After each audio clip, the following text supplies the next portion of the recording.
امبارح ومع وصول الحرب بغزة ليوم 135 أعلنت الحكومة المصرية عن تقديمها بمذكرة عن ممارسات الاحتلال الإسرائيلي لمحكمة العدل الدولية. هدف هي المذكرة هو إدانة الاحتلال الإسرائيلي على التوسع بالضفة الغربية وتوضيح ممارسات الفصل العنصري والتطهير العرقي اللي عم ترتكبها إسرائيل بحق الفلسطينيين بغزة والضفة الغربية. بس المذكرة ما بتختص بالأحداث اللي عم بتصير بغزة حاليا، وبتحكي عن تاريخ الممارسات الإسرائيلية من 75 سنة لحد اليوم. والمذكرة بتطالب بإقامة دولة فلسطينية مستقلة، وبتوضح إنه هذا الحل الوحيد لضمان حق الفلسطينيين. بس الموضوع ما وقف هون. رئيس الهيئة العامة المصرية للاستعلامات ضياء رشوان أعلن إنه القاهرة رح تشارك بالرأي الاستشاري اللي طلبته الجمعية العامة للأمم المتحدة من محكمة العدل، ورح تشهد بتاريخ التجاوزات والانتهاكات الإسرائيلية للقانون الدولي، وتوضح كيف إسرائيل عم بتجر دول المنطقة وعلى راسهم مصر لحرب إقليمية. فهل يا ترى المحاكمات الدولية حيكون لها تأثير على أرض الواقع؟ وليش مصر وجنوب أفريقيا عم يلجأوا لمحكمة العدل؟ وشو مصلحة جنوب أفريقيا بأن ترفع قضايا على حكومة إسرائيل؟ كل هذا وأكثر رح تتعرف عليه بحلقة اليوم. لهيك جهز كوباية الشاي تبعك وكمل الفيديو للآخر لتعرف كل التفاصيل.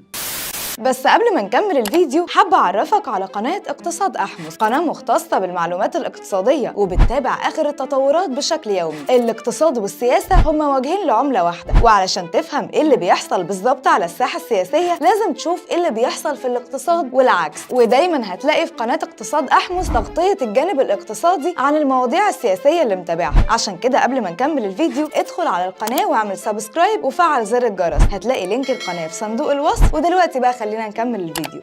من بعد الحرب العالمية الثانية وسقوط ملايين الضحايا، قررت دول العالم أن تحط ضوابط للحروب، وهدف هي الضوابط هو منع تكرار السياسات الإرهابية اللي تمت خلال الحرب. والمفروض أنه بعد تعاون الدول وإنشاء محكمة العدل الدولية مع نهاية الحرب العالمية يكون في رادع لأي دولة بتمتلك نظام فصل عنصري أو بترتكب إبادات جماعية. بس في مشكلتين صغار لازم أحكي لكم عنهم الأول. المشكلة الأولى أنه بالرغم من أنه محكمة العدل الدولية هي أعلى سلطة، بس قراراتها مو إلزامية. يعني ممكن تضل المحكمة سنة ورا سنة عم بتدين تصرف دولة ما لا على التعيين، وبالرغم من هالشي الدولة تكمل جرائمها بشكل طبيعي. والمشكلة الثانية انه هي المؤسسة الدولية بتتمول من دول معينة، وهي الدول بكتير من الاوقات بيكون عندها تأثير على قرارات المحكمة. وفشل المحكمة الدولية مو شغلة جديدة، ومو بس بملف القضية الفلسطينية. يعني اذا بنرجع شوي بالزمن للثمانينات وتسعينات القرن الماضي، بنلاقي دولة جنوب افريقيا فيها واحد من أسوأ أنظمة الفصل العنصري بالعالم. دولة افريقية اكثر من 75% من سكانها من اصحاب البشرة السمراء، بينما ال 25 من المواطنين اصحاب البشرة البيضاء هن اللي مسيطرين على البلد، ومقسمينها لاحياء فقيرة للمواطنين السود واحياء راقية وفخمة للمواطنين البيض. وعلى الرغم من انه اصحاب البشرة البيضاء بيمثلوا اقل من 25% بس من السكان، بس بيمتلكوا الجزء الاكبر من مساحة الارض لاحيائهم الراقية. واصحاب الارض الاصليين ويلي بشكلوا غالبية السكان لهم 5% فقط من أرض بلدهم. وطبعا هذا غير حرمانهم من إنشاء أعمال تجارية ومنعهم من التصويت بالانتخابات أيا كانت، وغيرها كثير من أشكال الفصل العنصري. وبالرغم من كل هذا استمر الفصل العنصري 42 سنة. والغريب عن جد إنه محكمة العدل الدولية ما قدرت تعمل أي شيء، لأنه بكل بساطة الدول المتحضرة كانت شايفة إنه هذا طبيعي. أكيد المواطن الأبيض الكيوت ما رح يعيش مثل المواطن الغير أبيض. وكانت الولايات المتحدة تستخدم حق الفيتو ضد أي قرار للأمم المتحدة. طيب ليش الغرب كان عم يدعم الحكومة العنصرية؟ بهداك الوقت كانت الحرب الباردة لسه شغالة، والغرب كان ضامن حكومة الفصل العنصري بصفه، لهيك كان يدعمها بالرغم من المظاهرات والاحتجاجات اللي صارت بأمريكا وكل دول أوروبا. ويا ريت وقف الدعم هون وبس. الشعب الجنوب أفريقي بهي الفترة نظم احتجاجات واعتصامات ومظاهرات طالبوا بحقوقهم، ومثل أي مواطن بيطالب بحقه بالأنظمة العنصرية، رد الحكومة كان قمع المظاهرات وضرب الناس بالرصاص. ومع كل سنة كانت الاحتجاجات تزيد ووحشية حكومة الفصل العنصري تزيد أكثر. وبعد 20 سنة من الاحتجاجات السلمية قرر الشعب الجنوب أفريقي إنه يرد العنف بالعنف، وفعلا عملوا جناح عسكري مسلح يحارب مشان حقوقهم بقيادة